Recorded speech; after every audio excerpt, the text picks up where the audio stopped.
Nitwa Richard Lax ndagushimira ko budahwema kubana natwe kuri Doma News Live. Kuri ubu ngubu Israel yatangije ibitero byo ku butaka muri Liban. Igisirikare cya Israel cyatangaje ko ingabo zacyo zatangiye ibitero byo ku butaka mu majyepfo ya Liban. Ibingibi yabitangije mu buryo bwo guhashya umutwe wa Hezbollah.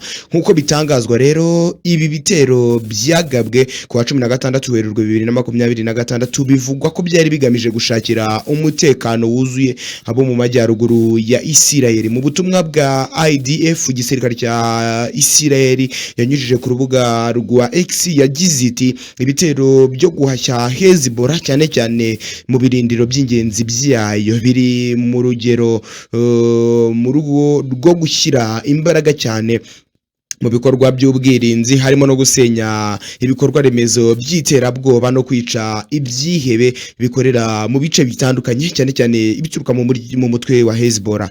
Igisirikare cya Israel cyavuze ko mbere y'ibitero byo ku butaka yabanje gukoresha imbunda ziremereye ndetse n'ibitero byo mu kirere mu kurasa mu bice by'ingenzi bya Hezbollah hagamijwe cyane mu gukuraho imbogamizi zose zari zihari. Israel yagabye ibitero byinshi muri Liban ndetse mu minsi ishize isubiza cyane ibindi uyu mutwe ndetse kandi wagombaga no gukomeza gukorana cyane uhorerana n'umuyobozi w'ikirenga wa Iran wiciwe mu ntambara yari ihanganishije Iran na Israel ndetse na Leta Zunze Ubumwe za Amerika Ayatollah Ali Khamenei ndetse kandi uyu wayo umuyobozi w'ikirenga wishwe n'ubundi cyane bigizwemo uruhare na Israel nk'uko bitangazwa ndetse kandi bikekwa ko abasivile bagera kuri 800 bamaze kugwa muri ibi bitero bya Israel igamije ngo gusenya umutwe wa Hezbollah. Gusa Minisiteri y'Ubuzima muri Liban yo igaragaza ko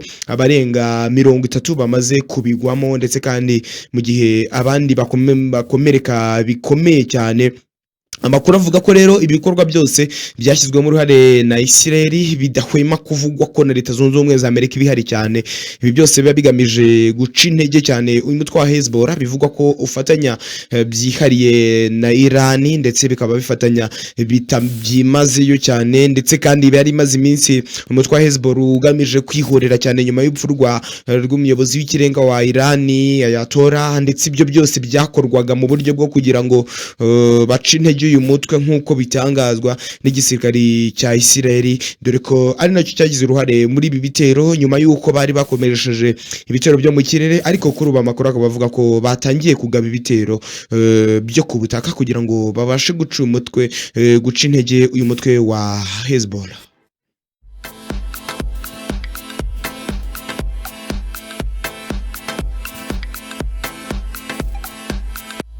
Kuri ubu ngubu biravugwa ko Amerika imaze kurasa ahantu hagera ku bihumbi 7 muri Iran nk'uko bitangazwa.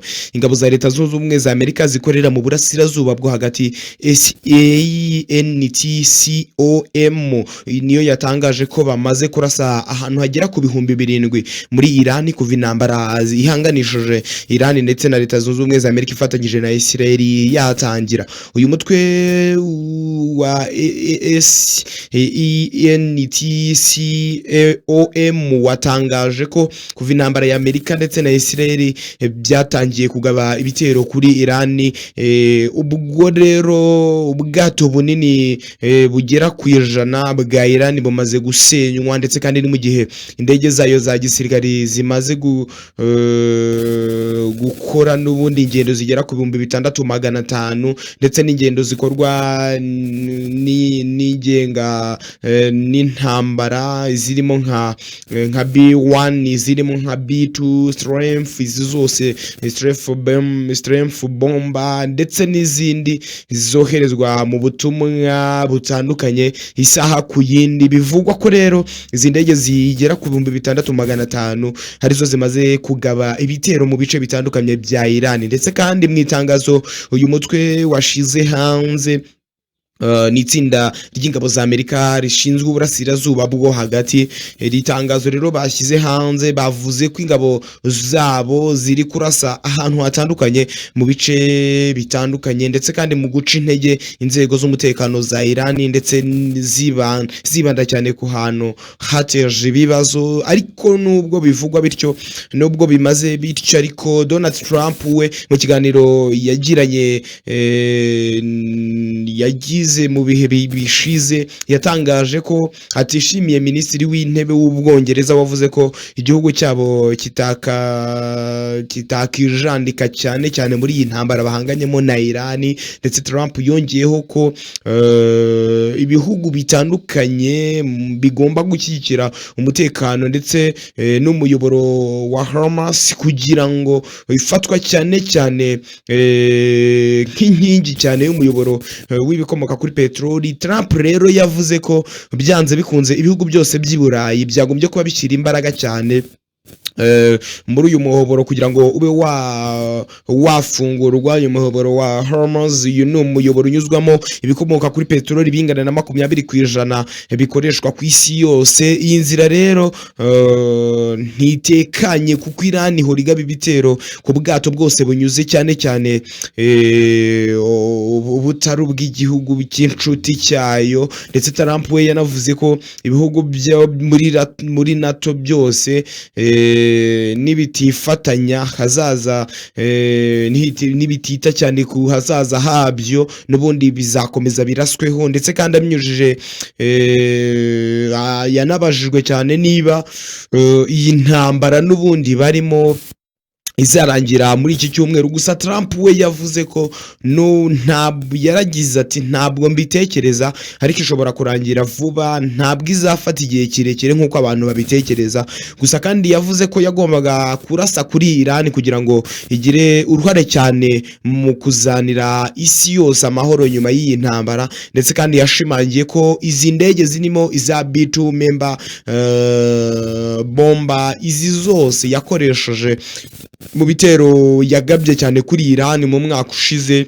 Ibi byose agaragaza ko byagombaga kuba ari bikorwa, ndetse na n'ubu ngubu byagombaga gukorwa kugira ngo Iran yemere ibyo yasabwaga. Gusa kandi yavuze ko iyo atabikora n'ubundi tuba yarigize ati iyo ntabikora n'ubundi tuba twaragize intambara ishingiye cyane ku ntwaro kirimbuzi, ndetse kandi intambara yari kuba nk'iya gatatu y'isi. Israel ikomeje kugaba rero ibitero simusiga kuri Iran, dore ko kuwa 16 Werurwe yarashe mu mujyi wa Tehran, ndetse kandi irasa mu mujyi wa Shiraz ndetse n'uwitwa Tabriz icyarimwe. Byose iyo mijyi irasira rwemo icyarimwe. Ndetse kandi ibihugu birimo nka Qatar nayo yatangaje ko yasenye misile zitandukanye zaturutse muri Iran. Biba uko nguko muri Leta Zunze Ubumwe z'Abarabu nabo bavuze ko hari ibitero basenye byari byoherejwe na Iran. Ndetse kandi ni mu mugambi Iran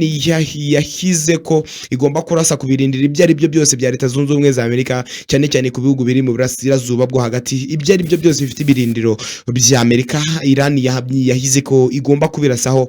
Hari muri uyu mujyo rero bivugwa ko hari ibisasu byari byoherejwe bya misile muri Qatar ndetse no muri Leta Zunze Ubumwe z'Abarabu. Gusa amakuru avuga ko ibyo byose byaze kuba bicubywa n'ibi bihugu byombi mu buryo bwo kwishakira umutekano urambye.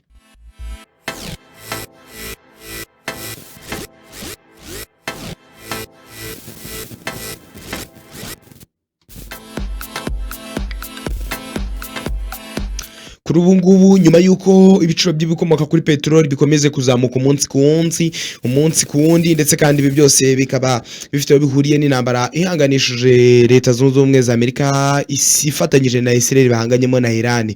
Kuri ubu ngubu Donald Trump yatabaje ibihugu byose byo mu burasirazuba by'i Burayi kuba byarinda inzira y'uyu muyoboro wa Hormuz, dore ko ari inzira cyane ikoreshwa nyuzwa binyuzwamo ibikomoka kuri peteroli cyane cyane bigera kuri 20% bikoreshwa ku isi yose. Gusa amakuru avuga ko ibihugu byombi byamaze kuba bimutera utwatsi. Ibihugu byinshi cyane byanze ubusabe bwa Leta Zunze Ubumwe za Amerika. Perezida wabo Donald Trump yabwoherejeho bw'uko ubwato bw'intambara mu muyoboro wa Hormuz kugira ngo bo basabaga ko bakohereza ubwato bw'intambara muri uyu muyoboro kugira ngo bibafashe kubungabunga ibikorwa byose bikorerwa muri uyu muyoboro wa Hormuz, ndetse kandi bigirwamo uruhare cyane iyo binyuzijwemo Iran irabisenya cyane. Gusa Iran yigaragaza ko gufunga inzira y'ingenzi ubwato bunyuzwamo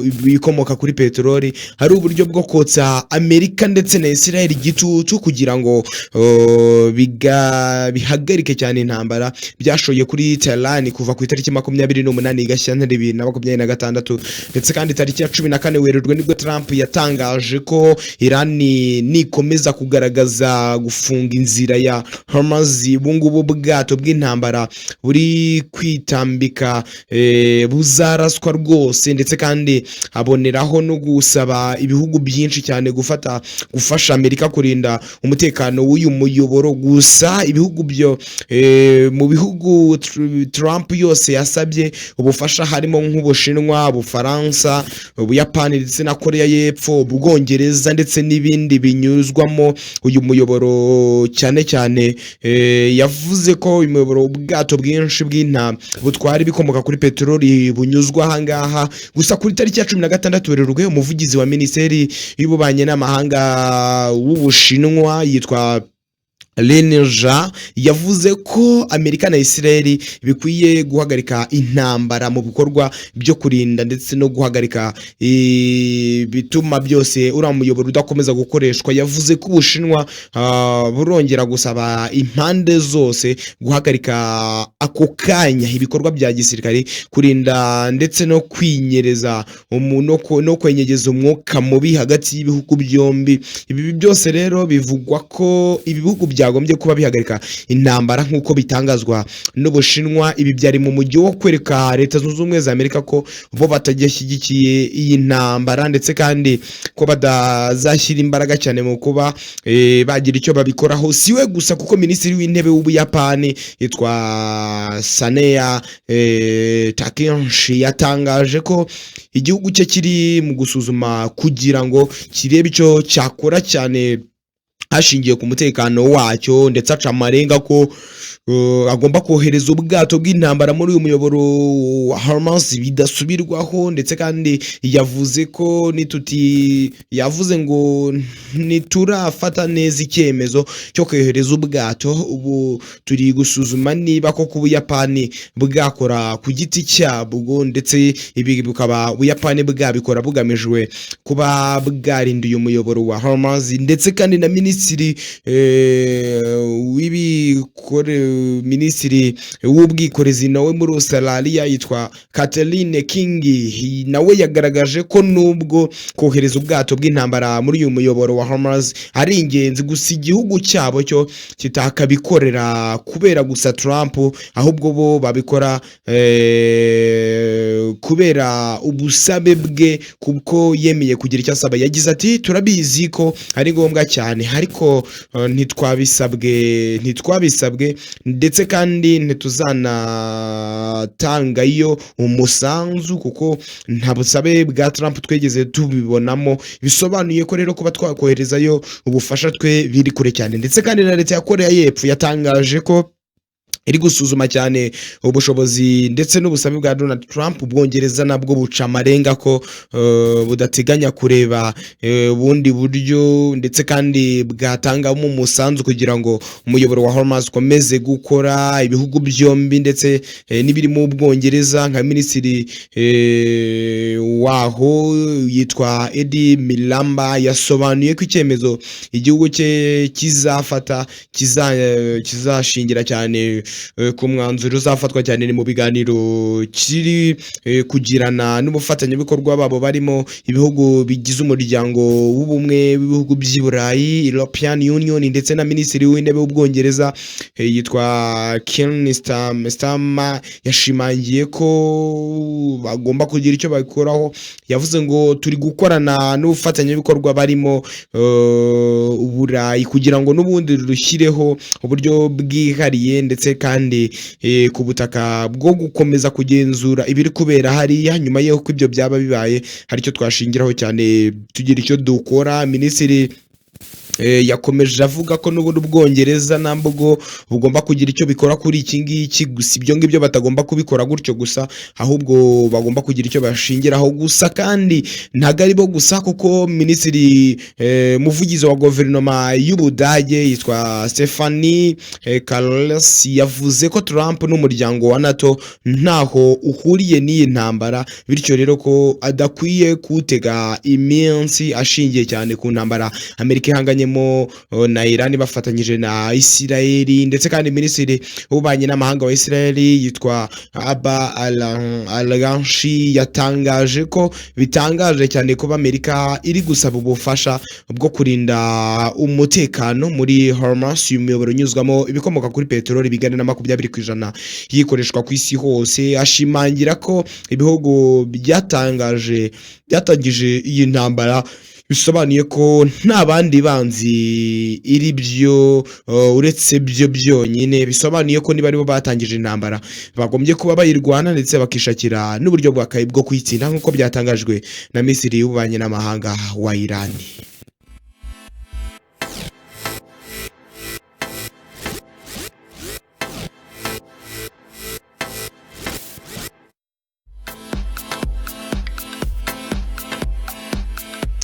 Muri Repubulika Iharanira Demokarasi ya Kongo Igoma AFC M23 yishe abajura 5 bari bitwaje intwaro nk'uko bitangazwa. Ihuriro rya AFC M23 ryatangaje ko ryishe abajura 5 bari bitwaje intwaro bashatse guhungabanya umutekano w'abaturage mu mujyi wa Goma ndetse kandi baturutse muri pariki ya Virunga nk'uko bitangazwa. Ibi byabaye mu ijoro ryo kuwa 15 rishyira kuwa 16 Werurwe 2026 mu bice by'inkengero za Goma birimo Mugunga, Sisiki muri Kishelo ndetse n'ahitwa ngo ni Ndesho. Humvikanye cyane urusaku rw'amasasu rumaze hafi amasaha 2 ndetse byavugwaga ko n'ubundi abo mu mutwe yitwaje intwaro ikigikiye cyane leta ya Repubulika Iharanira Demokarasi ya Kongo aribo cyane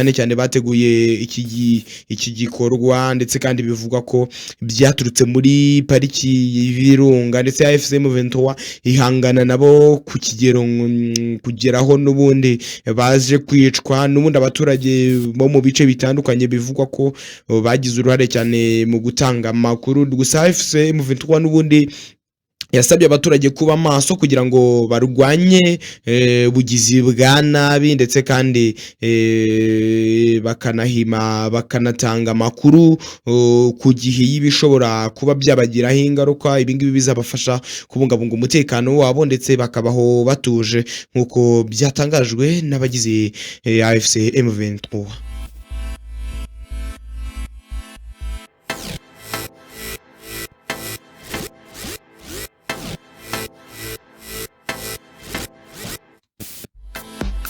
Reka mwibutsa ko tuba turi kumwe na Ikaze bagufitiye ibyo kunywa bya bisembe ndetse n'ibidasembe, bagufitiye champagne z'ubwoko bwose rikiri n'andi wasanguretse muri Ikaze. Niba ushaka gufatanya nabo ukaza kuryoherwa n'ibirori byawe bahamagara cyangwa bandikire bakorera Kicukiro Ryanza kuri 0788056398 cyangwa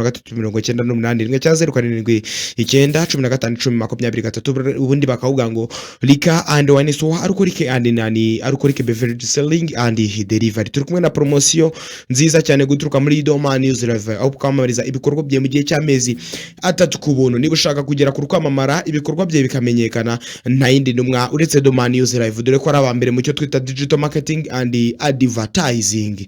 Niba ushaka kwamamara rero bagane bagufashe ibikorwa byawe ibigere kure kuri 0791510203 0791 510203 ubundi ibikorwa byawe bikagenda neza ubifashijwemo na Doma News Live. Ndagushimira ko ubudahwema kubana nanjye. Nitwa Richard Rax, ndabakunda cyane.